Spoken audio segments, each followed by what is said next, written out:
हाँ जी, नमस्कार। मैं सेल्फ राकेश कुमार और आज मैं फिर आपके लिए एक नई वीडियो लेके आया हूँ साइंस की। इसमें साइंस के बहुत सारे क्वेश्चन हैं, 50+ क्वेश्चन आपके लिए लेके आया हूँ। और ये वीडियो आपके लिए जो आरआरबी के अभी पेपर चल रहे हैं उनके लिए बहुत ज़्यादा बेनिफिशियल होने वाले हैं। तो इस वीडियो को लास्ट तक देखिएगा और इस वीडियो को अपनी नोटबुक में इसको नोट कर लीजिएगा। जितने भी क्वेश्चन आंसर हैं, जितने भी न्यूमेरिकल हैं, उन सभी को नोट कर लीजिएगा। और जितने भी वीडियो बना रहा हूँ, जितने भी क्वेश्चन सभी को, तो उसमें आपको ज़्यादा से ज़्यादा हेल्प मिलेगी। तो आइए करते हैं स्टार्ट। देखिएगा, अगर आप चैनल पर नए हैं तो चैनल को सब्सक्राइब कर लीजिएगा। इस वीडियो को शेयर कीजिएगा, लाइक कीजिएगा। अगर आप आपको वीडियो अच्छी लगे तो कमेंट जरूर कीजिएगा। चलिए आगे स्टार्ट करते हैं।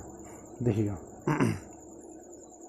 किसी वस्तु को उधर ऊपर की ओर फेंका गया और वह भूमि की अधिकतम ऊंचाई h तक पहुंची। इसके ऊपर जाने के दौरान ऊंचाई h के 1/4 वस्तु में डैश होगी। क्या करें कि अधिक स्थितिज ऊर्जा होगी तो कम गतिज ऊर्जा होगी, केवल स्थितिज ऊर्जा होगी, कम स्थितिज ऊर्जा और गतिज ऊर्जा होगी, समान स्थितिज ऊर्जा और गतिज ऊर्जा होगी। पहली बात तो आपको देता हूँ, ये जो स्थितिज ऊर्जा और गतिज ऊर्जा रखे, स्थितिज ऊर्जा का मीनिंग क्या होता है आपको बता देता हूँ। जो स्थितिज ऊर्जा होती है इसका मीनिंग क्या होता है,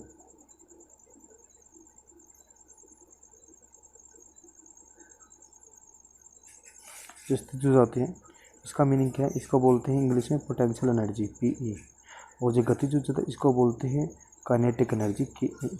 ठीक है, इससे रिलेटेड हमने PDF बना रखे हैं, तो उसके बाद अगर बता देता हूँ। देखिएगा, ये बॉल है, ये बॉल को नीचे की तरफ डाला गया है, तो ये है पोटेंशियल एनर्जी, ये है PE पोटेंशियल एनर्जी यानी कि स्थितिज ऊर्जा। इसका फॉर्मूला होता है mgh equal to potential energy equal to mgh। mg तो m से द्रव्यमान यानी कि मास, g से ग्रेविटी गुरुत्वीय त्वरण और h से हाइट। ये है पोटेंशियल एनर्जी का फॉर्मूला। यानी कि जब हाइट बढ़ेगी, जब हाइट बढ़ेगी तो कौन सी एनर्जी बढ़ती है, स्थितिज ऊर्जा बढ़ती है। कौन सी ऊर्जा, स्थितिज ऊर्जा यानी कि पोटेंशियल एनर्जी बढ़ती है। लेकिन जब उसमें वेग बढ़ जाए, लेकिन जब क्या हो जाए, वेग बढ़ जाए, तो जब किसी ऊर्जा में क्या हो, वेग हो, या किसी वस्तु में वेग बढ़ जाए, तो उसमें कौन सी ऊर्जा आती है, काइनेटिक एनर्जी यानी कि गतिज ऊर्जा। नाम से हो रहा है गतिज यानी कि गति के कारण, और स्थितिज ऊर्जा यानी कि स्थिति के कारण। तो गतिज ऊर्जा यानी गति के कारण जो उसमें ऊर्जा आ रही है उसको हम बोलते हैं गतिज ऊर्जा। ठीक है, उसको क्या बोला जाएगा, गतिज ऊर्जा, काइनेटिक एनर्जी। और इसका फॉर्मूला क्या आता है, ½ mv²। ये लिखा हुआ ½ mv², यानी कि v², ½ mv²। तो v का यानी कि वेलोसिटी, v का मीनिंग है यहाँ पे वेग, m का मीनिंग है मास यानी कि द्रव्यमान। वेग अगर आपने दुगुना कर दिया तो काइनेटिक एनर्जी कितनी हो जाएगी, 4 गुनी हो जाती है। वेग आपने 3 गुना कर दिया, काइनेटिक एनर्जी कितनी हो जाएगी, 9 गुनी हो जाती है। क्योंकि यहाँ पे स्क्वायर है, v का क्या है, स्क्वायर है। v का क्या दे रखा है यहाँ पे, स्क्वायर। और v का स्क्वायर है तो इसका अपने काइनेटिक एनर्जी उसका स्क्वायर के बराबर हो जाएगी। ठीक है, और ये यानी कि ये किस पे डिपेंड करते हैं, काइनेटिक एनर्जी किस पे डिपेंड करती है, वेलोसिटी पे यानी कि वेग पर। काइनेटिक एनर्जी यानी कि गतिज ऊर्जा किस पे डिपेंड करती है, वेग पर, गति पर। और पोटेंशियल एनर्जी किस पे डिपेंड करती है, हाइट पर। जितनी ज़्यादा हाइट होगी उतनी ज़्यादा उसकी स्थितिज ऊर्जा यानी कि पोटेंशियल एनर्जी होगी। अब देखिएगा, ये बॉल यहाँ नीचे थी और ये बॉल अगर यहाँ ऊपर होती तो इसमें हाइट है, हाइट के कारण कौन सी एनर्जी ज़्यादा है इसमें, पोटेंशियल एनर्जी यानी कि स्थितिज ऊर्जा। और कौन सी ऊर्जा कम है इसमें, काइनेटिक एनर्जी यानी कि गतिज ऊर्जा। क्योंकि अब तो गति है ही नहीं, ये तो एक स्थान से आपने हाइट के ऊपर रख दी है, तो यहाँ पे इतनी हाइट को आपने बढ़ा दिया, तो कौन सी एनर्जी कम है, काइनेटिक एनर्जी। और कौन सी एनर्जी ज़्यादा है, पोटेंशियल एनर्जी। अब ये क्या है, एकदम से नीचे आई तो इसमें वेग बढ़ा, गुरुत्वीय त्वरण की वजह से वेग बढ़ गया। और इसमें अगर वेग बढ़ा है तो हाइट क्या होगी, 0 होगी। हाइट 0 होगी तो पोटेंशियल एनर्जी भी क्या हो जाएगी, 0 हो जाएगी। यहाँ पे लिखा हुआ 0 जूल, क्या लिखा हुआ है, 0 जूल। तो यहाँ पे देखिएगा, ये लिखा हुआ 0 जूल। इसका मीनिंग यहाँ पे जो इसकी जो पोटेंशियल एनर्जी हो, क्या हो जाएगी, 0 जूल। लेकिन वेग बढ़ रहा लगातार तो इसकी जो अपनी काइनेटिक एनर्जी होगी वो काइनेटिक एनर्जी क्या हो जाएगी, ज़्यादा हो जाएगी। तो इस कंडीशन में जब ये ऊपर से नीचे की तरफ ये बॉल आ जाएगी तो यहाँ पे काइनेटिक एनर्जी ज़्यादा होगी और यहाँ पे पोटेंशियल एनर्जी क्या होगी, कम होगी। सबसे कम पोटेंशियल एनर्जी होगी। लेकिन अगर मैं ये कहता हूँ कि ये बीच में कहीं हो, ये बीच में ही कहीं लटकी हो, कहाँ, यहाँ बीच में, यहाँ बीच में होती ना, ये नीचे की तरफ हो, तो काइनेटिक पोटेंशियल एनर्जी और काइनेटिक एनर्जी दोनों ही क्या रहती, इक्वल रहती, दोनों ही क्या रहती, इक्वल। और जब काइनेटिक एनर्जी और पोटेंशियल एनर्जी को जब जोड़ दिया जाती है, इनके योग को हम किसके बराबर लेते हैं, यांत्रिक ऊर्जा के बराबर लेते हैं। किसकी ऊर्जा के, यांत्रिक ऊर्जा के बराबर लेते हैं। ठीक है, तो यही क्वेश्चन पूछा जा रहा है कि जब वो एक हाइट से पूरी हाइट को h मान लिया जाए और 1/4 पे आ जाएगा। तो आपको पता है ऊपर हाइट पे जाता, अगर वो पूछता कि ऊपर हाइट पे गई तो कौन सी ऊर्जा बढ़ेगी, आप कहते हैं कि पोटेंशियल एनर्जी तो ज़्यादा है और काइनेटिक एनर्जी कम है। उसने कहा कि ऊपर से नीचे की तरफ आ रहे हैं तो कौन सी एनर्जी बढ़ रही है, काइनेटिक एनर्जी बढ़ रही है, उसमें वेग बढ़ रहा है। और कौन सी एनर्जी घट रही है, पोटेंशियल एनर्जी। देखिए जब एक ऊर्जा बढ़ती है तो एक ऊर्जा घटती है, क्योंकि ऊर्जा का क्या होता है, संरक्षण होता है। ऊर्जा हमेशा एक से दूसरे रूप में अपना रूप बदलती है। ये नहीं है कि इसको नष्ट कर देंगे या फिर इसको पैदा कर देंगे। ना तो ऊर्जा को भी पैदा किया जा सकता है और ना ऊर्जा को भी नष्ट किया जाता है। यह ऊर्जा संरक्षण का नियम। और ऊर्जा को एक रूप से दूसरे रूप में बदला जा सकता है। पहले ये पोटेंशियल एनर्जी थी, अब एक इसमें कन्वर्ट होगी काइनेटिक एनर्जी में। ठीक है, तो ये ऊपर से जब नीचे आएगी, यहाँ से जब नीचे की तरफ आएगी तो हाइट 0 होगी और वेलोसिटी क्या होगी, मैक्सिमम v का मैक्सिमम होगी। अगर हाइट 0 है तो पोटेंशियल एनर्जी क्या होगी, 0 जूल। यहाँ पे देखो ये लिखा हुआ 0 जूल। ठीक है, और वेलोसिटी अगर मैक्सिमम है तो यहाँ पे काइनेटिक एनर्जी मैक्सिमम होगी, कितना होगी, 20 जूल होगी। ठीक है, आगे देखिएगा। देखिएगा ये कुछ एक स्लाइड हो रहा है, इसमें पोटेंशियल एनर्जी क्या है। जैसे हाइट डिक्रीज हो रही है, हाइट क्या डिक्रीज हो रही है, तो पोटेंशियल एनर्जी यानी कि जो स्थितिज ऊर्जा है, स्थितिज ऊर्जा वो भी क्या हो रही है, डिक्रीज हो रही है, घट रही है। और इसमें अगर वेलोसिटी v अगर बढ़ रही है, v क्या हो रही है, बढ़ रही है, तो जो काइनेटिक एनर्जी है वो भी बढ़ रही है। यानी कि जो काइनेटिक एनर्जी यानी कि गतिज ऊर्जा किस पर डिपेंड करती है, गति पर, वेग पर। अगर वेग बढ़ रहा है, देखो जब नीचे की तरफ आएगा तो वेग बढ़ेगा। क्यों, ग्रेविटी के कारण वेग बढ़ेगा, और ग्रेविटी के कारण अगर वेग बढ़ेगा तो इसका मीनिंग है उसकी काइनेटिक एनर्जी भी बढ़ेगी। आपने एक पत्थर उठाया, उस पत्थर उठे हुए पत्थर में कौन सी एनर्जी है, पोटेंशियल एनर्जी है। लेकिन उसको फेंक के मारा, उस फेंके हुए पत्थर में जो जब गति में है उसमें कौन सी एनर्जी है, काइनेटिक एनर्जी है। ठीक है, अब देखिएगा आगे, अब क्वेश्चन करते हैं। अब आई थिंक आपको क्वेश्चन आसान लगेंगे। ठीक है, देखिएगा। किसी वस्तु को ऊपर की ओर फेंका गया और यह भूमि से अधिक ऊंचाई h तक पहुंच, इसके ऊपर जाने दौरान ऊंचाई h के 1/4 भाग वस्तु में क्या होगी। आपको पता है वस्तु में 1/4 रहने पर क्या होगी, स्थितिज ऊर्जा तो क्या हो जाएगी, कम हो जाएगी, और गतिज ऊर्जा क्या हो जाएगी, ज़्यादा हो जाएगी। अधिक स्थितिज ऊर्जा और कम गतिज ऊर्जा ये होता है जब बिल्कुल आप ऊंचाई पे ज़्यादा ऊंचाई पे ये होता, स्थितिज ऊर्जा में तो ज़्यादा होती, गतिज ऊर्जा में कम होती, क्योंकि गति इसमें है नहीं। केवल स्थितिज ऊर्जा ये होता है जब वो ऊपर रखा हुआ है। ठीक है, आप ऊपर की तरफ फेंक नहीं रहे, वो एक जगह ऊपर रखा हुआ, तो उसमें केवल स्थितिज ऊर्जा होती, गतिज ऊर्जा में नहीं होती। समान स्थितिज ऊर्जा समान यानी कि जो बीच में है, ना वो नीचे गिरा ना वो बीच में, जब बीच में हो, ठीक है, तो समान स्थितिज ऊर्जा और समान गतिज ऊर्जा होगी। ठीक है, आगे चलते हैं। यदि वेग को दोगुना कर दिया जाए तो संवेग क्या प्रभाव पड़ेगा। संवेग और वेग गतिज ऊर्जा दोनों तरह का। संवेग 3 गुना हो जाएगा और गतिज ऊर्जा 4 गुना हो जाएगा। संवेग 2 गुना और गतिज, मैंने तो गतिज ऊर्जा आपको बताया था कि गतिज ऊर्जा क्या होती है, अगर ये 2 गुना है तो ये 4 गुना की इसकी स्क्वायर हो जाएगी, 4 गुना हो जाएगी। अगर ये 3 गुना दे रखा तो ये 9 गुना हो जाती है। संवेग क्या होता है, वो जो मैं पिछली क्लास में आपको बता चुका हूँ, तो दोबारा फिर कर लीजिएगा। m इंटू वी यानी कि mass into velocity sorry, mass into velocity. Mass यानी कि द्रव्यमान और वेलोसिटी यानी कि वेग।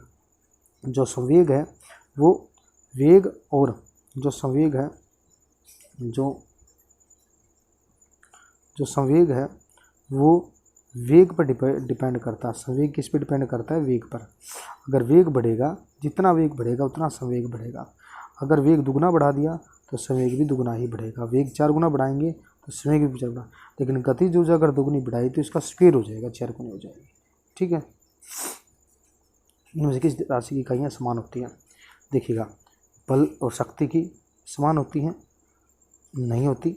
बल की न्यूटन होती हैं और शक्ति की वाट होती है। तो समान है, नहीं है, समान नहीं है। कार्य की क्या होती है, जूल होती है, और शक्ति की वाट होती है। क्या ये समान है, नहीं है। बल की क्या होती है, न्यूटन होती है, और कार्य की जूल होती है। क्या ये इक्वल है, नहीं है। कार्य की क्या होती है, जूल होती है। ऊर्जा क्या होती है, जूल होती है। क्या इक्वल है, बिल्कुल इक्वल है। तो इसका आंसर हो जाएगा ये। ठीक है जी, आगे चलते हैं। ये वो स्लाइड थी जो मैंने आपको कराई। अब देखिएगा, एक वस्तु की गतिज ऊर्जा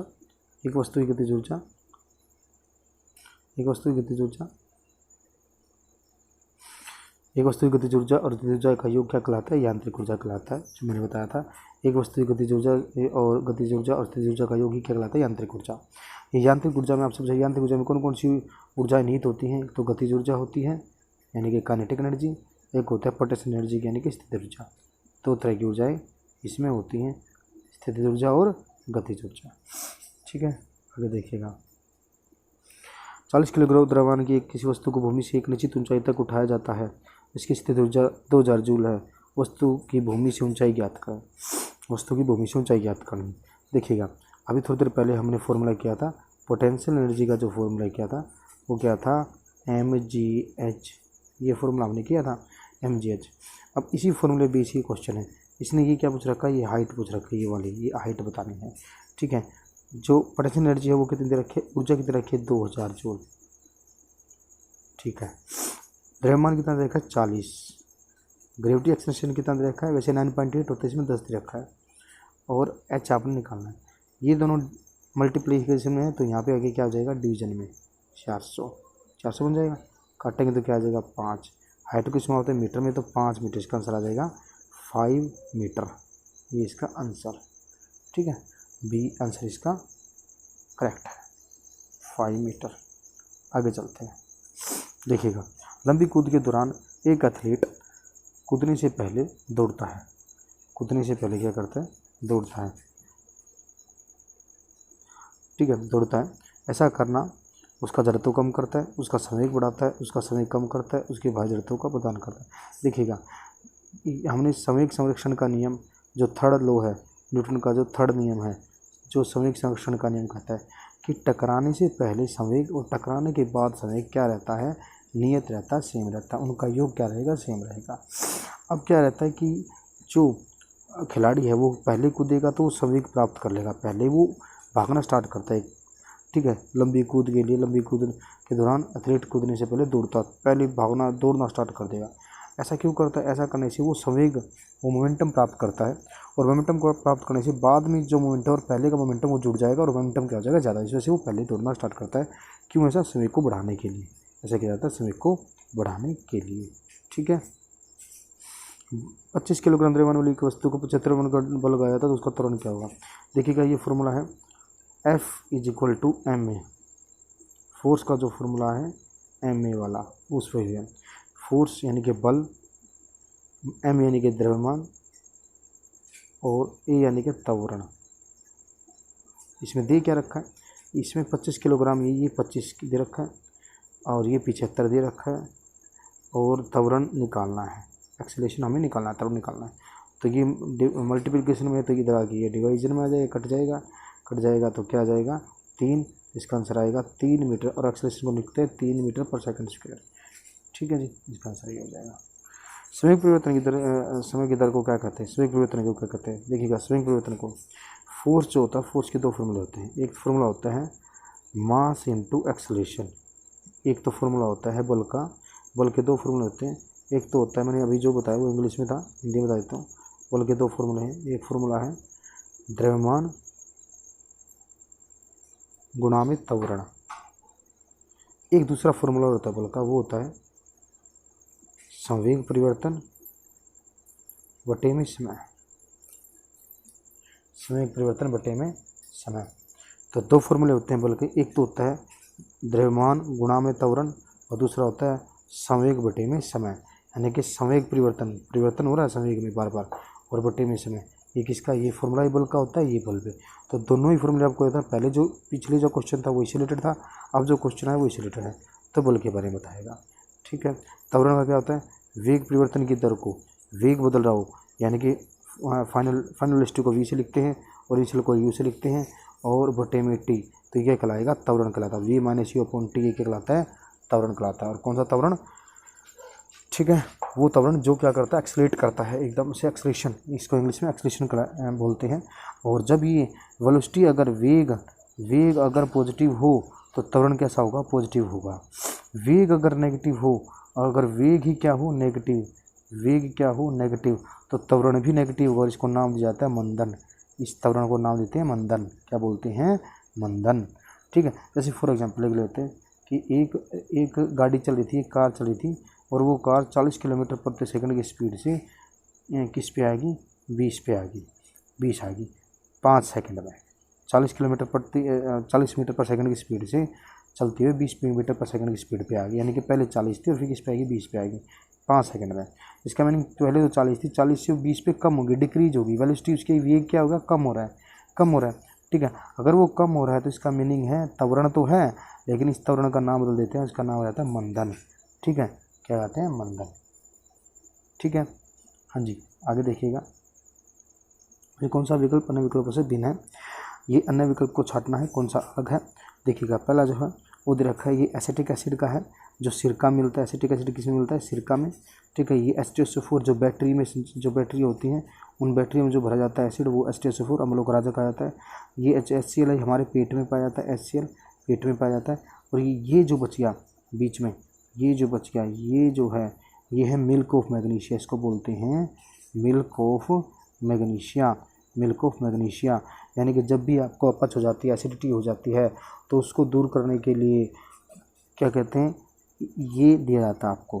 ठीक है, ये दिया जाता है, ये क्या करता है, उस एसिडिटी को ख़त्म कर देता है। तो ये क्या है, एक बेस है, एक क्षार है, बेस है यानी कि क्षार, ये क्षार है। तो ये मिल्क ऑफ मैग्नीशिया क्या है, क्षार, जिसको हम इंग्लिश में बेस बोलते हैं, एक बेस है। और सभी एसिड थे, ये बेस इससे अलग है। ठीक है, भोजन की पाचन की प्रक्रिया के दौरान होने वाले ऊर्जा परिवर्तन के प्रकार को बताएं। ऊर्जा परिवर्तन पाचन के दौरान, देखिए पाचन के दौरान हम क्या करते हैं, रासायनिक ऊर्जा को किस में बदलते हैं, उष्मा ऊर्जा में। जब हम खाना खाते हैं तो क्या है, रासायनिक ऊर्जा है, और किस में बदलते हैं उसको, उसमें हीट निकलती है, तो वो रासायनिक ऊर्जा से क्या में बदल देते हैं, उष्मा ऊर्जा में बदल देते हैं। यांत्रिक ऊर्जा से उष्मा ऊर्जा में नहीं, रासायनिक ऊर्जा से प्रकाश ऊर्जा में नहीं, प्रकाश ऊर्जा से रासायनिक ऊर्जा में ये भी नहीं होगा, रासायनिक ऊर्जा से उष्मा ऊर्जा में हम बदल देते हैं।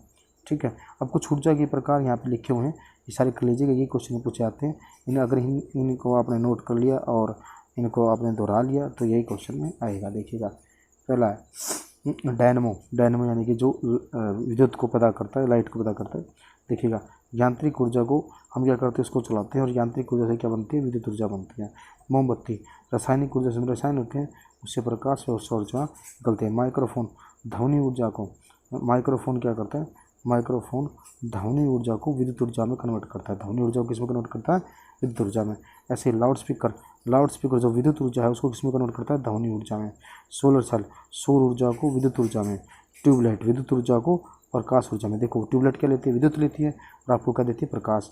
विद्युत मोटर विद्युत ऊर्जा को विद्युत से चलती है, और किसमें, यानी कि आपके मैकेनिकल यानी आपके वर्क करती है, तो यांत्रिक ऊर्जा में। विद्युत बल्ब, विद्युत बल्ब क्या करता है, विद्युत ऊर्जा से चलता है, और प्रकाश व उष्मा आपको देता है, तो प्रकाश व उष्मा ऊर्जा में इसको रूपांतरित करते हैं। विद्युत सेल, रासायनिक ऊर्जा को विद्युत ऊर्जा में कन्वर्ट कर देते हैं। सितार, यांत्रिक ऊर्जा को, सितार जैसे सितार जाते हो तो आप उस पर वर्क कर रहे हो, यांत्रिक ऊर्जा को, और क्या निकलते इसमें, ध्वनियाँ निकलते ध्वनि ऊर्जा में।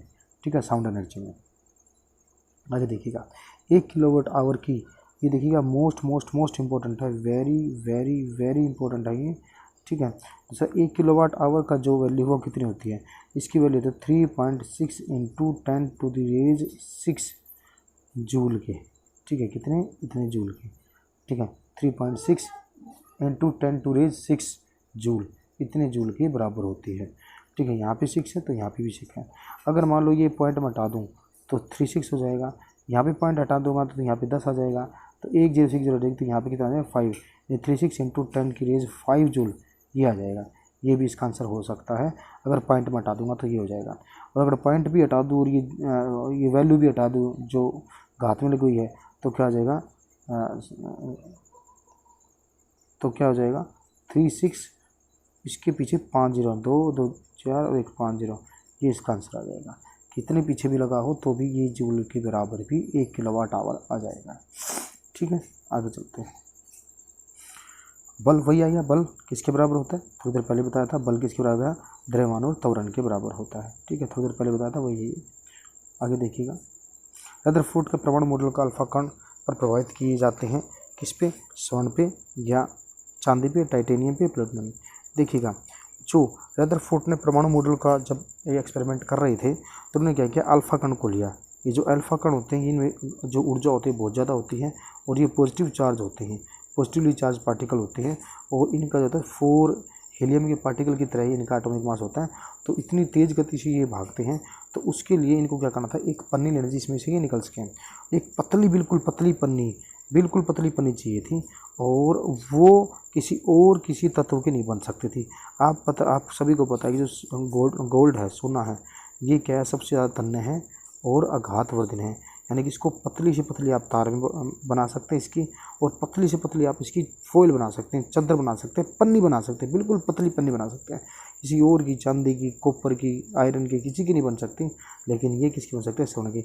इस वजह से रदरफोर्ड ने परमाणु मॉडल में किसकी, स्वर्ण की पतली थी। अब ये कैसा मॉडल था, आइए आपको दिखाता हूँ। देखिएगा ऐसा कुछ लेता, इसने क्या किया था, अल्फा पार्टिकल को लिया, अल्फा कण को लिया, अल्फा कण को लिया, और यहाँ पे ये गोल्ड फॉइल रखी, और इसमें से इसको मारा, तो सोने की पन्नी में से इसको गुजारा, इन अल्फा कणों को गुजारा, मारा इनको, ठीक है। तो क्या हुआ देखिएगा, तो कुछ अल्फा कण जो थे वो तो सीधे निकल गए, कुछ अल्फा कण के बाद सीधे निकल गए, कुछ अल्फा कण टकरा के और ऐसे मुड़ गए, और कुछ अल्फा कण टकरा के वापस आ गए। तो कुछ अल्फा कण टकरा के डाइवर्ट हो गए, कुछ अल्फा कण बिल्कुल सीधे निकल रहे हैं, और कुछ अल्फा कण टकरा के वापस आ रहे हैं। तो इस वजह से इसने ये कहा कि जो परमाणु का बीच में कोई ना कोई भार है, कोई ना कोई द्रव्यमान है, यानी कि वो खाली नहीं है, बाहर की तरफ खाली जहाँ, इस वजह से वो सीधे निकल रहे हैं। लेकिन जो अंदर है, बीच में भरा हुआ भाग है, बीच में क्या है, कुछ ना कुछ भरा हुआ भाग है, लेकिन वो थोड़ा है, वो क्या है, छोटा भाग है, लेकिन वो भरा हुआ भाग है, उसमें सारा का सारा द्रव्यमान है, बीच वाले भाग में ही सारा सारा द्रव्यमान है, और उसके आसपास क्या है, खाली है, जिसमें से रेडिएशन निकल रही थी। लेकिन जब बीच वाले भाग से जब भी मैंने अल्फा कणों को मारा, तो ये वापस टकरा के वापस आ गई, ठीक है। इसका मीनिंग ये जो न्यूक्लियस इसने किया था, न्यूक्लियस, तो न्यूक्लियस की खोज किसने की थी? रदरफोर्ड ने की थी। और प्रोटॉन, ये अल्फा कण हो गया, प्रोटॉन, प्रोटॉन की खोज करने वाले भी कौन थे? रदरफोर्ड थे। प्रोटॉन की खोज करने वाले क्या थे? रदरफोर्ड थे, ठीक है। आई थिंक आपको समझ में आ गया होगा। एक वस्तु का भार 980 न्यूटन है, यदि गुरुत्वीय त्वरण 9.8 मीटर पर सेकंड हो तो वस्तु का द्रव्यमान। देखिएगा, भार को निकालने के लिए एक फार्मूला होता है, W=mg। फोर्स वाला फार्मूला होता है F=m। ये किसका? वेट का होता है। भार जो होता है, भार का फार्मूला है भार इक्वल टू मास, यानी कि द्रव्यमान, गुणा में त्वरण, गुरुत्वीय त्वरण। अब क्या दे रखा? भार दे रखा है 980 न्यूटन। एम कितना दे रखा है? एम निकालना है, द्रव्यमान निकालना है, और ये दे रखा है 9.8। तो ये मल्टीप्लिकेशन में आ जाएगा, डिवीजन में चला जाएगा, ठीक है। ये डिवीजन में चला जाएगा, और ये डिवीजन में चला जाएगा, तो पॉइंट हटेगा तो ऊपर 10 चला जाएगा, और इसे काटेंगे तो 10, 100, इसका आंसर है 100 किलोग्राम, इसका आंसर आ जाएगा 100 किलोग्राम, ठीक है। आगे चलते हैं।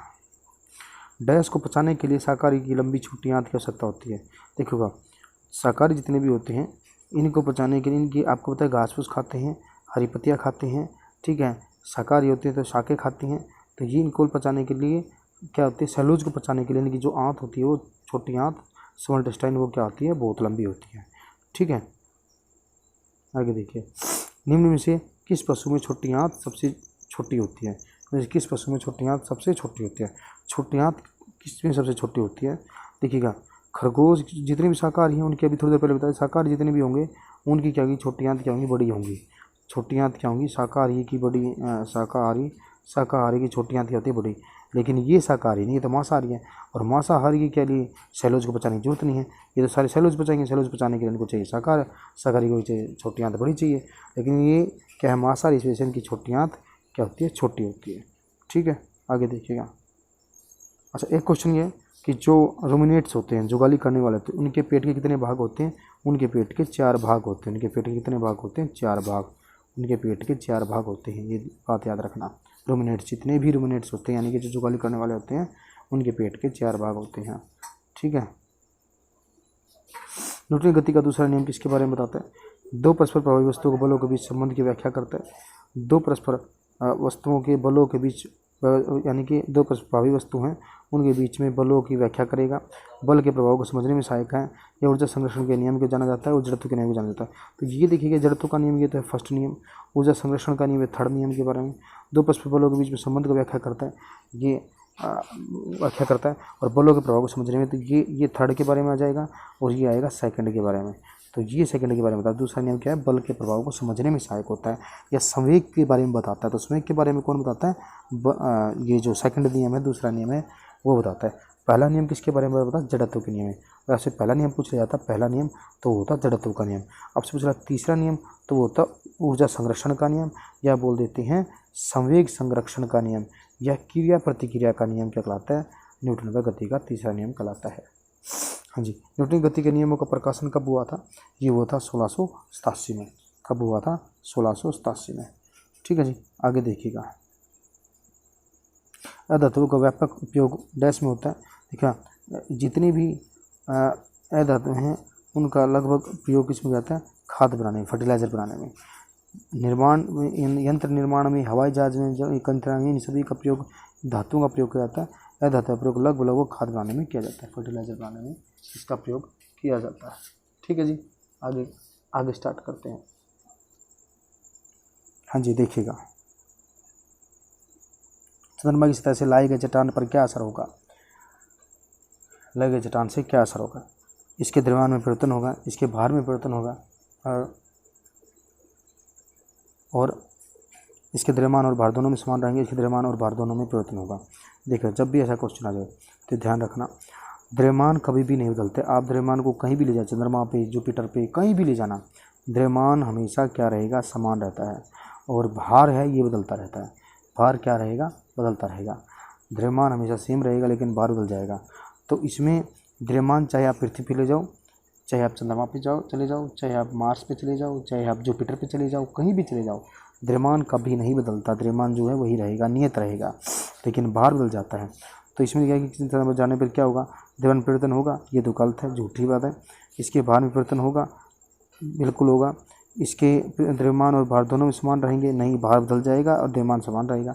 इसके द्रव्यमान और भार दोनों में परिवर्तन होगा, नहीं, द्रव्यमान में परिवर्तन नहीं होगा, भार में परिवर्तन होगा। तो इसका यह सिर्फ भार में परिवर्तन होगा, तो इसका आंसर हो जाएगा सेकंड वाला। हाँ जी, आगे देखिएगा, डैश का उपयोग कर दुर्बल अम्ल और प्रबल अम्ल के बीच विभेद किया जाता है। देखिएगा मिथाइल ऑरेंज, लिटमस सूचक और फिनोल्फथालीन सूचक, ये क्या करते हैं, अम्ल है या क्षार है उसके बारे में बताते हैं, बस अम्ल और क्षार के बारे में बताते हैं। ये दुर्बल अम्ल है या प्रबल अम्ल है, स्ट्रॉन्ग एसिड है या स्ट्रॉन्ग बेस है, उसके बारे में नहीं बताते। उसके बारे में बताता है सार्वत्रिक सूचक, यूनिवर्सल इंडिकेटर। यूनिवर्सल इंडिकेटर ऐसे होता है, इसमें रंग से होते हैं, रंग होते हैं, कलर्ड होते हैं, बहुत सारे कलर्ड होते हैं। जैसा होता है उसके बारे में बताता है कि इस कलर का है तो ये इसका पीएच मान ये होगा, और इतना ये प्रबल अम्ल है या दुर्बल अम्ल है, इसके बारे में ये बताता है सार्वत्रिक सूचक। आपसे पूछा जाए कि लिटमस जो सूचक है वो किसके बने होते हैं, ये लाइकेन के बने होते हैं। किसके बने होते हैं, लाइकेन के। और लाइकेन क्या होता है, लाइकेन लिटमस सूचक जो होते हैं किसके बने होते हैं, लाइकेन के। और लाइकेन क्या है, एक प्रदूषक सूचक है, प्रदूषक का क्या है, सूचक है। ठीक है जी, कौन सा अधातु तरल अवस्था में पाई जाती है, ये क्वेश्चन वेरी इंपॉर्टेंट है, बहुत बार पूछा गया, इसको रट लेना। कौन सी अधातु आपसे पूछा जाए अधातु तो वो होगा ब्रोमीन, जो तरल अवस्था में आती है वो होती है ब्रोमीन। आपसे पूछा जाता है अधातु, जब पूछ लेता कौन सी धातु तो आप करते पारा, यानी कि मरकरी, इसको मरकरी भी लिख देते हैं इंग्लिश में, Hg मरकरी। पारा, पारद भी कर दे तो समझ लेना कौन सी धातु है, वो होगी पारा। सबसे हल्की धातु कौन सी है, हाइड्रोजन। सबसे ज्वलनशील धातु कौन सी है, हाइड्रोजन है। ठीक है, आगे देखिएगा, HNO3 के सापेक्ष द्रव्यमान की गणना कीजिए। HNO3 के सापेक्ष द्रव्यमान, जब भी ऐसा क्वेश्चन पूछा जाए तो आपको क्या होना चाहिए, इनके एटॉमिक नंबर का पता होना चाहिए, H का, N का, O का, यानी कि हाइड्रोजन का, नाइट्रोजन का, ऑक्सीजन के द्रव्यमान का पता होना चाहिए। अगर आपको इनके द्रव्यमान का अगर पता है तो आसानी से निकल जाएंगे। जैसे देखिएगा यहाँ पे कुछ द्रव्यमान दे रखे हैं, हाइड्रोजन का 1 है, कार्बन का 12 है, नाइट्रोजन का 14 है, ऑक्सीजन का 16, सोडियम का 23, मैग्नीशियम का 24, सल्फर का 32, क्लोरीन का 35.5 और ये 40। कुछ एक मोस्ट इम्पोर्टेंट जो बार बार पूछे जाते हैं वो मैंने यहाँ पे आपके लिए लेके आया हूँ, इसको नोट करिएगा, याद करिएगा।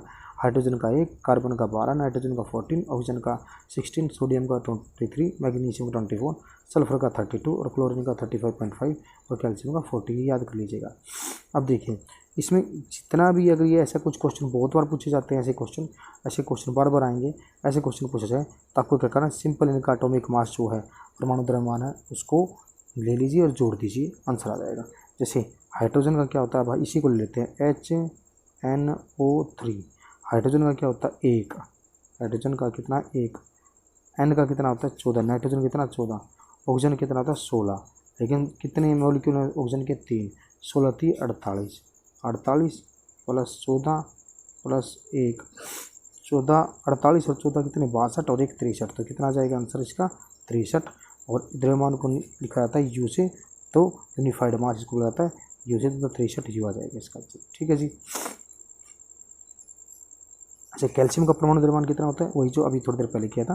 ठीक है, कैल्शियम का परमाणु द्रव्यमान कितना होता है, कैल्शियम कितना होता है ये देखिएगा 40 होता है, तो इसका आंसर आ जाएगा 40।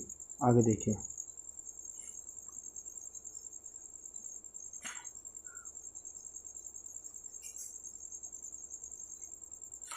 कैल्शियम ऑक्साइड का सूत्र का इकाई द्रव्यमान निकालिए। वही कैल्शियम का कितना होता है 40, कैल्शियम कितना 40, ऑक्सीजन का कितना 16, तो कितना हो जाएगा 56 यू, इसका आंसर आएगा 56 यू। इसे ग्राम में देखा, लेकिन हम इसको यू में मापते हैं तो 56 यू आएगा इसका आंसर। ठीक है, हाँ जी आगे देखिए, गुरुत्वाकर्षण बल क्या है, इसके बारे में पूछ रहा था। दो वस्तुओं के द्रव्यमान के गुणन का सीधा अनुपातिक होता है, दो वस्तुओं के बीच की दूरी के वर्ग के सीधे अनुपातिक होता है। इन्हें बताइए कौन सा असत्य है, दोनों असत्य हैं या दोनों सत्य हैं, एक असत्य है बी सत्य है, ऐसे कुछ पूछ रखा है। देखिएगा, गुरुत्वाकर्षण बल के बारे में बता दूँ, ये मैंने पिछली वीडियो में आपको बता दिया था, लेकिन फिर भी आपको बताऊँ। जो जी की वैल्यू होती है वो जो दो मासेज होते हैं, मास 1 और मास 2 के प्रोडक्ट के डायरेक्टली प्रोपोर्शनल होता है। किसके प्रोडक्ट के डायरेक्टली प्रोपोर्शनल, यानी कि कोई दो मास, आपको पता गुरुत्वाकर्षण बल क्या होता है, एक द्रव्यमान की ये वस्तु है और एक द्रव्यमान की ये वस्तु है, दो, इन दो वस्तुओं के बीच में जो बल लगता है उसको बोलते हैं गुरुत्वाकर्षण बल। क्या बोलते हैं, गुरुत्वाकर्षण बल। उनके बीच में सबसे कमज़ोर बल ये होता है, सबसे कमज़ोर बल कौन होता है, गुरुत्वाकर्षण बल होता है। सबसे प्रबल बल आपसे पूछा जाए तो वो होता है नाभिकीय बल। कौन सा बल होता है, नाभिकीय बल, जो प्रोटॉन प्रोटॉन के बीच में लगता है, नाभिकीय बल वो सबसे प्रबल बल होता है। ये क्वेश्चन भी कई बार पूछा गया, सबसे प्रबल बल कौन सा होता है, नाभिकीय बल होता है। तो देखिएगा, ये डायरेक्टली प्रोपोर्शनल होता है, यानी कि समानुपाती होता है, सीधा आनुपातिक होता है। मास 1 यानी कि दो वस्तु के द्रव्यमान के गुणन की, गुणन यानी कि गुणा, m1 और m2 दो वस्तु के गुणनफल के क्या होता है, सीधा अनुपातिक होता है। दूसरा ये क्या होता है, इन्वर्सली प्रोपोर्शनल होता है, 1/r², r² d² कर दीजिए, d² यानी कि डिस्टेंस। इनके बीच में जितनी डिस्टेंस ज़्यादा होगी तो इनके बीच में जो फोर्स है वो कम लगेगा, और जितनी डिस्टेंस कम होगी इनके बीच में फोर्स क्या होगी, ज़्यादा लगेगा। यानी कि डिस्टेंस का उल्टा है और डिस्टेंस के स्क्वायर के उल्टा है। तो कि दो वस्तुओं के, यानी कि पहली बात तो करें बिल्कुल ठीक है, दोस्तों दोनों में गुण सीधा अनुपातिक होगा। दो वस्तुओं के बीच की दूरी के वर्ग के सीधे अनुपातिक नहीं, सीधा नहीं होता, व्युत्क्रमानुपाती होता है। तो पहली वाली बात यानी ए तो सत्य है, केवल ए सत्य है और बी असत्य है, ये बात बिल्कुल ठीक है। ठीक है, आगे चलते हैं। इनमें से कौन सा एक जैविक अम्ल है, इनमें जैविक अम्ल कौन सा है, देखिएगा कार्बनिक अम्ल है। ये जो कार्बनिक अम्ल है ये जैविक अम्ल नहीं है, अजैविक अम्ल है। ये भी अजैविक अम्ल, ये भी जैविक अम्ल, यानी कि केमिस्ट्री लैब में बैठ के बनाए गए हैं। और ऑक्जेलिक अम्ल है जो हमारे नेचुरल प्राकृतिक रूप से हमें मिलता है, उसको हम क्या बोलते हैं, ऑक्जेलिक अम्ल है, प्राकृतिक रूप से मिलने वाला अम्ल है। ये किस में मिलता है, हमें टमाटर में हमें मिलता है, पालक से हमें मिलता है, टमाटर से, पालक से ऑक्जेलिक अम्ल हमें मिलता है। ठीक है, देखिए कुछ एक हमें आगे तरह के स्लाइड में इसको देख लेना। ऑरेंज में और लेमन में कौन सा होता है, सिट्रिक एसिड। जितने भी खट्टे फल होते हैं उनमें कौन सा होता है, सिट्रिक एसिड। सिट्रस फ्रूट जिनमें मिलती है उनमें सिट्रिक एसिड। एप्पल में मैलिक एसिड, टामरिंड यानी इमली में और ग्रेप में, ठीक है, इनमें कौन सा होता है, टार्ट्रिक एसिड। विनेगर में होता है एसिटिक एसिड यानी कि सिरका, विनेगर का मीनिंग है सिरका। सिरका में कौन सा, टामरिंड यानी कि इमली, और अंगूर में कौन सा होता है, टार्ट्रिक एसिड। विनेगर, सिरका में कौन सा होता है, एसिटिक एसिड। दही में कौन सा होता है, लैक्टिक एसिड। टमाटो यानी कि टमाटर में, और पालक स्पिनच, पालक में कौन सा होता है, ऑक्जेलिक एसिड। टमाटर और पालक में ऑक्जेलिक एसिड।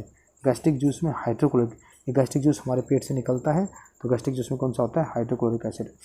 टी में कौन सा होता है, टैनिक एसिड, टी से टैनिक। रेड एंट में कौन सा होता है, फॉर्मिक एसिड या मिथेनोइक एसिड बोलते हैं। या हनी बी में पूछ ले तो कौन सा होता है, फॉर्मिक एसिड होता है। कौन सा होता है, फॉर्मिक एसिड। टार्ट्रिक एसिड किसका घटक है, बेकिंग पाउडर। अच्छा, टार्ट्रिक एसिड जो अंगूर और इमली, उनके अलावा अंगूर और इमली में होता है टार्ट्रिक एसिड। किस किस में होता है टार्ट्रिक एसिड, जो टार्ट्रिक एसिड है ये अंगूर और इमली के अलावा बेकिंग पाउडर में भी होता है। तो बेकिंग जो पाउडर आप घरों में यूज करते हैं उस बेकिंग पाउडर में कौन सा एसिड होता है, टार्ट्रिक एसिड भी पाया जाता है। बेकिंग सोडा अलग चीज़ है, वॉशिंग सोडा, सिरका। सिरके में कौन सा एसिड होता है, एसिटिक एसिड होता है। बेकिंग सोडा का फॉर्मूला क्या है, सोडियम बाइकार्बोनेट CHNO3, ये होता है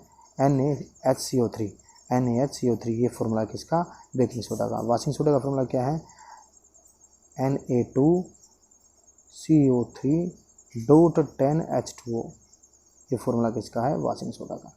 ठीक है, आगे देखिएगा। अम्ल में वृद्धि होने के कारण मांसपेशी में हो जाते हैं, किसके कारण, कौन अम्ल की, लैक्टिक अम्ल। देखिए ये लैक्टिक अम्ल कब बनता है, जब अवायवीय श्वसन होता है। अवायवीय श्वसन हमारी मांसपेशियों में जब अवायवीय श्वसन होता है तो कौन सा एसिड बनता है, लैक्टिक एसिड। और इसकी वजह से हमारी मांसपेशियों में एंटन स्टार्ट हो जाते हैं, और एंटन स्टार्ट हो जाते हैं। इसको दूर करने के लिए हम क्या करना पड़ेगा, ऐसा क्यों होता है, ये ब्लड जो सर्कुलेशन है वो नहीं हो पाता, ये जम जाता है लैक्टिक एसिड। अब ये क्या करें, ब्लड सर्कुलेशन होने देगा तो हमें थकावट पैदा होगी, तो हमें क्या करें, या तो गर्म पानी से नहा लें या मसाज कर लें तो ऐसा क्या होगा, ये जो ब्लड सर्कुलेशन है वो स्टार्ट हो जाएगा और फिर हमें थकावट नहीं होगी। ठीक है, तो लैक्टिक एसिड जब भी अवायवीय सब्सटेंस होगा हमारी मांसपेशियों में तो क्या बनता है, लैक्टिक एसिड। ठीक है, अवायवीय सब्सटेंस एक जीव में होता है जिसका नाम होता है खमीर। खमीर में ईस्ट में क्या होता है, अवायवीय सब्सटेंस होता है। एक तो होता है वायवीय सब्सटेंस जो हम में होता है और एक होता है अवायवीय सब्सटेंस जो खमीर में होता है। और ये अवायवीय सब्सटेंस के थ्रू क्या बनाता है, इथेनॉल यानी कि शराब, इथेनॉल शराब बनाता है, अल्कोहल बनाता है, इथेनॉल बनाता है। ठीक है, दिए विकल्पों में से निम्नलिखित कथन के सही विकल्प का प्रयोग करके रिक्त को डैश को गर्म करने पर प्लास्टर ऑफ पेरिस को प्राप्त किया जाता है। देखिएगा प्लास्टर ऑफ पेरिस कैसे प्राप्त किया जाता है, जिप्सम को गर्म करते हैं, कैल्शियम सल्फेट डोट 2H2 ये होता है इसका फॉर्मूला। जब आप इसको हीट करते हो, जब इसको क्या करते हो, हीट करते हो, तो इसमें से हाफ पानी के क्या होता है, हाफ पानी के मॉलिक्यूल, इसमें से जो 2 मॉलिक्यूल है ना, इसमें से हाफ 1.5 गुना पानी क्या जाता है, 1.5 वाटर मॉलिक्यूल क्या होते हैं, उड़ जाते हैं। बचता कितना है, इसमें से बचता है ओनली एंड ओनली हाफ। कितना बच जाता है, कैल्शियम सल्फेट बच जाता है और बच जाता है हाफ H2O। ये हाफ H2O ये फार्मूला किसका है, प्लास्टर ऑफ पेरिस का।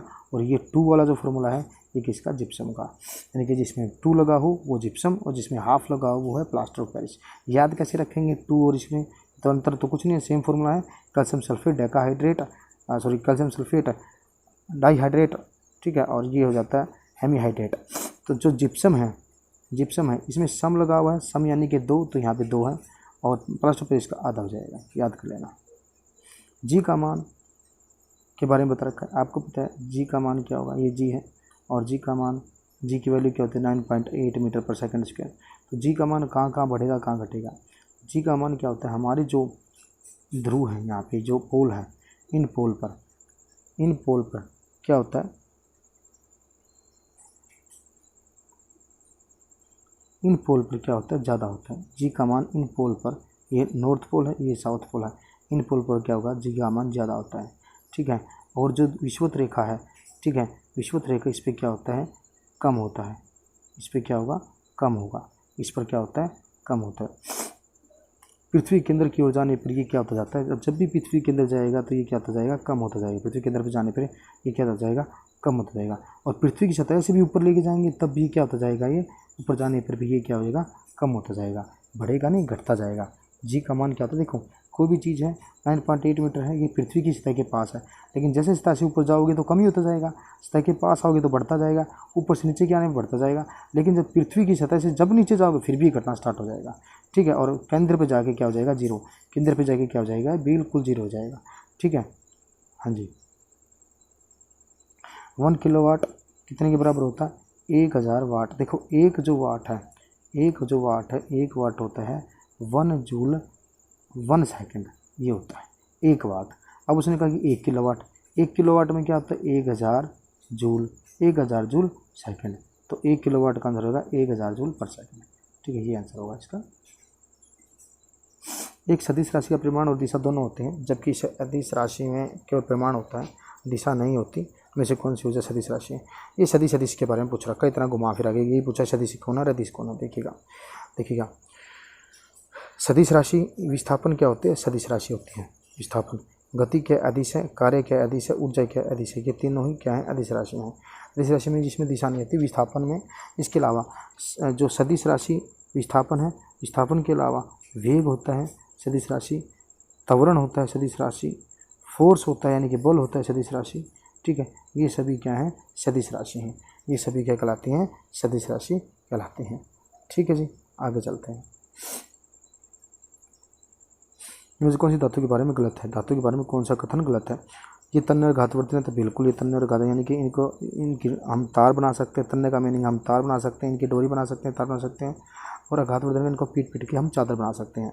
इनका गलनांक कवथनांक उच्च होता है, बिल्कुल जिनका गलनांक और कवथनांक बिल्कुल उच्च होता है, ये बात बिल्कुल ठीक है। ठीक है, ये ताप और विद्युत की सुचालक होते हैं, बिल्कुल जी ताप और विद्युत की सुचालक होती हैं। जैसे आपने आयरन देखा होगा, जैसे आपने कॉपर देखा होगा, जैसे आपने चांदी देखी होगी। तो आपसे पूछ लो विद्युत की सबसे सुचालक कौन सी धातु होती है, तो कहेंगे चांदी होती है, यानी कि सिल्वर, जिसको हम सिल्वर लिखा जाता है AG से, सिल्वर। ठीक है, चांदी। सबसे गलनांक और कवथनांक उच्च होता है बिल्कुल। सबसे तन्य कौन सी हो जाएगी, गोल्ड हो जाएगी, AuC हम लिखते हैं गोल्ड। गोल्ड सबसे ज़्यादा तन्य और घातवर्धन कौन सी होती है, गोल्ड होती है। ये विद्युत ऋणात्मक होती है, नहीं जी, ये होती है विद्युत धनात्मक। ये क्या होते हैं, विद्युत धनात्मक होते हैं, विद्युत धनात्मक होते हैं। यदि वस्तु का विस्थापन शून्य है तो बल द्वारा किया गया कार्य क्या होगा। यदि वस्तु का, देखो वर्क क्या होता है, work is equal to force into में डिस्प्लेसमेंट, यानी कि वर्क कब होगा, कार्य क्या होगा, बल और विस्थापन, बल गुणा में विस्थापन। अब विस्थापन, अगर विस्थापन जीरो है तो ये जीरो हो जाएगा सारा सारा, तो अगर विस्थापन जीरो होगा तो क्या कहलाएगा, शून्य होगा। ठीक है, आगे देखिएगा। किसी वस्तु के बल लगाने पर यदि वह गतिशील नहीं होती तो इसे क्या कहा जाता है। यदि वह गतिशील नहीं होती, वह बल लगाने पर क्या होता है कि कोई कार्य नहीं है। आपने एक दीवार को बल लगा रहे हो, फोर्स लगा रहे, लगाती जा रही, तो ये गतिशील नहीं हो रही तो क्या कहोगे कहीं। और मैंने कहा कि फोर्स वर्क कब होगा, जब आप फोर्स लगाओ उसमें डिस्प्लेसमेंट हो, यानी कि उसमें कुछ ना कुछ गति आए, तभी। उसमें गति आई नहीं है तो जीरो है, तो क्या कहलाएगा, कार्य हुआ ही नहीं। हम क्या कहेंगे, कार्य हुआ ही नहीं है। ठीक है, एक भरीगत का भाग से गिरती है और 1.2 सेकंड में ज़मीन पर गिरती है, तो मान लो जी का वैल्यू ये है, तो ज़मीन से टकराने की गति क्या होगी, इसकी गति क्या होगी।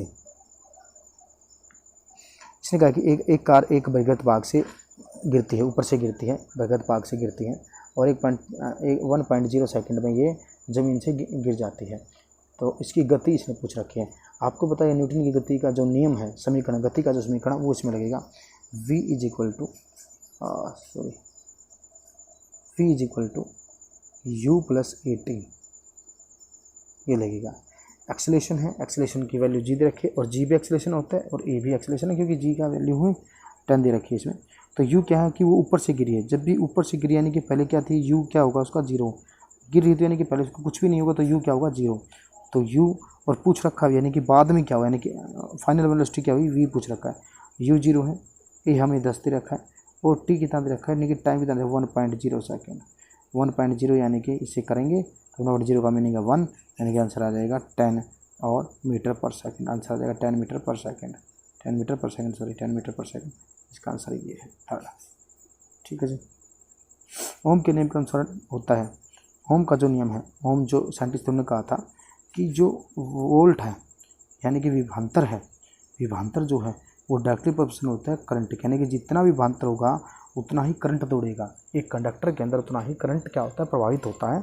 अब जितना ज़्यादा विभवांतर होगा, वोल्ट होगा यानी विभवांतर होगा, उतना ही उसमें करंट दौड़ेगा। अब इसको हटाने के लिए क्या किया उसने, इक्वल टू का एक कॉन्स्टेंट वैल्यू रखी है, और कॉन्स्टेंट वैल्यू का था R।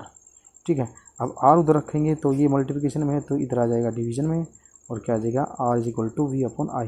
तो ये होगा आंसर इसका। ठीक है जी। डैश ने सुझाव दिया था कि तत्वों के प्रतीक को तत्वों के नाम से एक या दो अक्षरों में बनाया जा सकता है। देखिएगा ये क्वेश्चन बहुत बार पूछा गया, ये दिया था बर्जीलियस ने। जैसे अभी देखिएगा, आप देखिएगा क्लोरीन Cl लिखा जाता है, हीलियम He लिखा जाता है, हाइड्रोजन का H लिखा जाता है। ठीक है, और भी बहुत सारे, मैग्नीशियम का Mg लिखा जाता है। तो ये जो कहा था कि या तो एक या दो अक्षरों से या हम बना सकते हैं तत्वों को, नाम को एक या दो अक्षरों से बनाया जा सकता है, तो ये किसने कहा था, बर्जीलियस ने कहा था। ये बात ध्यान में रखना, बहुत बार क्वेश्चन आया हुआ है। देखिए वीडियो अगर आपको अच्छा लग रहा है तो वीडियो को लाइक कीजिएगा, शेयर कीजिएगा, और चैनल पर नए हैं तो प्लीज़ चैनल को सब्सक्राइब कर लीजिएगा, प्लीज़ आपसे रिक्वेस्ट है। ठीक है, आवेश की SI इकाई क्या है, आवेश की SI इकाई क्या होती है, देखिएगा आवेश की SI इकाई क्या होती है, कूलाम होती है। आवेश की क्या होती है, कूलाम, इसको C से लिखा जाता है, कूलाम। वोल्ट किसकी होती है, पोटेंशियल डिफरेंस की, विभवांतर की। जूल किसकी होती है, वर्क की और एनर्जी की। जूल किसकी होती है, जूल किसकी है, जूल होती है वर्क की यानी कि कार्य की, और ऊर्जा की, कार्य और ऊर्जा की क्या होती है, जूल। वाट किसकी होती है, शक्ति की, वाट किसकी होती है, शक्ति की। एम्पीयर किसकी होती है, विद्युत धारा की, विद्युत धारा की। तो इसका जो आंसर है वो इसमें दिया ही नहीं हुआ है। ये क्या था, एक ग्रेस मार्क दिया हुआ था। अगर इसमें जिस बंदे का भी एक पेपर था देखा होगा तो उसको एक नंबर मिल जाता है, क्योंकि इसमें कोई भी ऑप्शन है वो रिलेटेड नहीं है। ठीक है, आगे चलते हैं। इनमें से कौन सा एक सुचालक का प्रतिरोध का प्रतिकूल रूप से प्रभावित करेगा। देखिएगा, जब प्रतिरोध की बात करते हैं तो रेजिस्टेंस क्या होते हैं, जो लंबाई होती है कोई भी एक कंडक्टर, उसमें जितनी ज़्यादा लंबाई है तो उसमें ज़्यादा रेजिस्टेंस का मीनिंग है प्रतिरोध। और प्रतिरोध क्या करता है, जो इलेक्ट्रिक करंट होता है उसको रोकने का कोशिश करता है, उसको रोकता है, उसको बहने से, चार्जेस को बहने से रोकता है, उसको प्रतिरोध कहते हैं। ठीक है, तो जितनी ज़्यादा लंबाई है तो उसका प्रतिरोध ज़्यादा होगा, और जितना ज़्यादा उसका क्रॉस सेक्शन एरिया यानी कि जब कोई तार काटते हो तो जितना मोटी वो तार है उसका क्रॉस सेक्शन एरिया कहलाता है। क्रॉस सेक्शन यानी कि अनुप्रस्थ भाग का क्षेत्रफल, अनुप्रस्थ काट क्षेत्रफल, अनुप्रस्थ काट का क्षेत्रफल बोलते हैं। तो क्रॉस सेक्शन एरिया का जितनी मोटी तार होगी उतना उसका रेजिस्टेंस क्या होगा, कम होगा, और जितनी पतली तार होगी उसका रेजिस्टेंस उतना ही ज़्यादा होगा। यानी कि यूनिवर्सल प्रोपोर्शन किसके होता है, ये अनुप्रस्थ भाग के क्षेत्रफल के। विभांतर के क्या होता है, ये डायरेक्टिव यानी कि आर डायरेक्टिव प्रोपोर्शन तो वी के, ठीक है, शौचालक की लंबाई के बराबर होता है। शौचालक के तापमान, टेम्परेचर के भी ये क्या होता है, समानुपाती होता है टेम्परेचर के भी। अगर टेम्परेचर बढ़े, जैसे आप गर्मियों में देखोगा टेम्परेचर बढ़ जाता है तो क्या होता है, लाइट हमारी जो बिजली है वो बहुत कम आती है। क्यों, क्योंकि रेजिस्टेंस भी बढ़ जाता है। जिससे बढ़ने से हमारे पास बिजली बहुत कम पहुंच पाती है, इस वजह से क्या होता है, ये होता है। ठीक है, तो इसका आंसर आएगा सेकंड। तार का प्रतिरोध व्युत्क्रम अनुपात में होता है। व्युत्क्रम अनुपात में क्या होता है, ये वही क्वेश्चन जो था, तापमान ये डायरेक्टली प्रोपोर्शनल होता है, व्युत्क्रम में नहीं होता। प्रतिरोधकता ये व्युत्क्रम नहीं होता। लंबाई ये भी व्युत्क्रम में नहीं होती, ये डायरेक्टली प्रोपोर्शनल होती है, समानुपाती होता है। अनुप्रस्थ काट का क्षेत्रफल ये होता है व्युत्क्रम में। ठीक है, ये होता है आर इनवर्सली प्रोपोर्शनल टू ए, ऐसे होता है। ठीक है, आगे देखिएगा।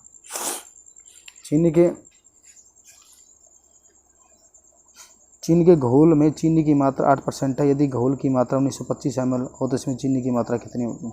देखिएगा, जब भी ऐसा क्वेश्चन आ जाए इसको निकालना हो ये, तो क्या होगा, आपको पता है जब भी परसेंटेज निकाली जाती है कि कितना उसमें है, तो देखिएगा जब भी कोई घोल होता है उस घोल में, उस विलयन में दो चीज़ें होती हैं। एक तो होता है विलय और एक होता है विलायक। विलय क्या होता है, जो कम मात्रा में हो। देखो इसमें कम शब्द हैं तो विलय को याद रखना, कम मात्रा में। विलायक के ज़्यादा शब्द यानी कि जो ज़्यादा मात्रा में मिलाया जाए। जैसे आपने यहाँ पे पानी ले लिया, पानी ज़्यादा मात्रा में लिया, उसमें नमक मिलाया, नमक कम मात्रा में, तो नमक क्या कहलाएगा, विलय, और विलायक क्या कहलाएगा, पानी। पानी क्या होगा, विलायक होगा। ठीक है, तो अब इसकी कंसंट्रेशन निकालनी हो कि भाई कितनी मात्रा में, क्या इसकी मात्रा कितनी है, तो वो क्या कहलाता है, उसकी परसेंटेज, उसकी सांद्रता कहलाती है।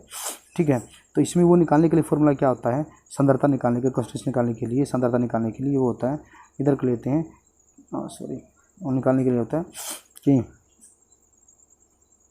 ऊपर होता है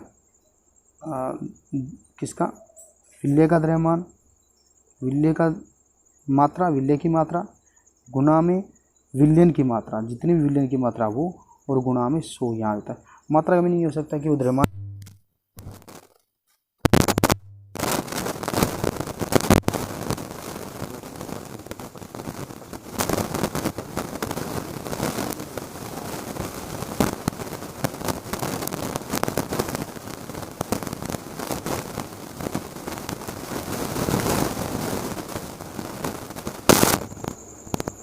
चीनी की मात्रा निकालनी है। यानी कि चीनी क्या था, विलय है, चीनी की मात्रा हमें नहीं, शुगर की मात्रा निकालनी है। इधर 100 है, तो हम अगर करेंगे तो 8 ये डिवीज़न में है तो ये ऊपर मल्टीप्लिकेशन में चला जाएगा, और ये मल्टीप्लिकेशन में ये नीचे डिवीज़न में आ जाएगा। अगर हम इसको काटेंगे तो क्या आ जाएगा, आंसर हमारा 74 ml आएगा इसका आंसर। ठीक है जी।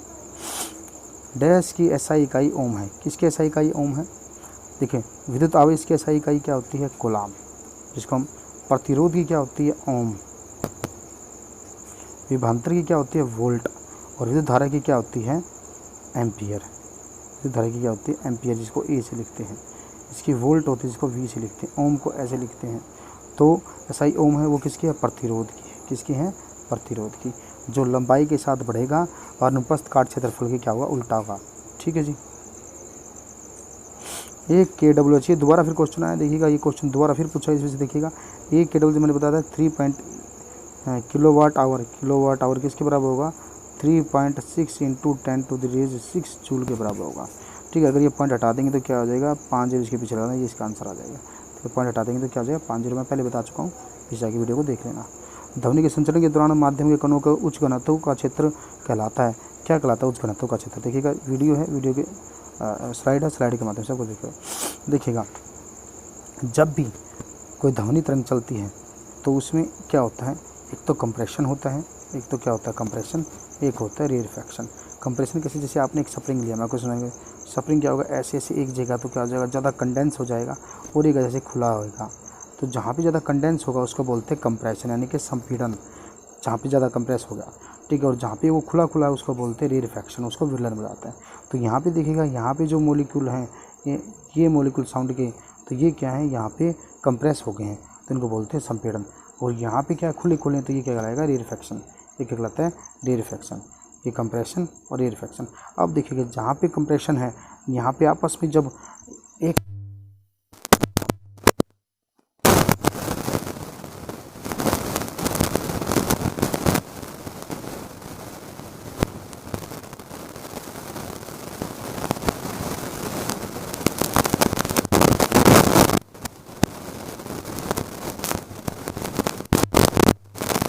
फ्रैक्शन इससे होता है, घनत्व भी कम होता है और दाब भी कम होती है।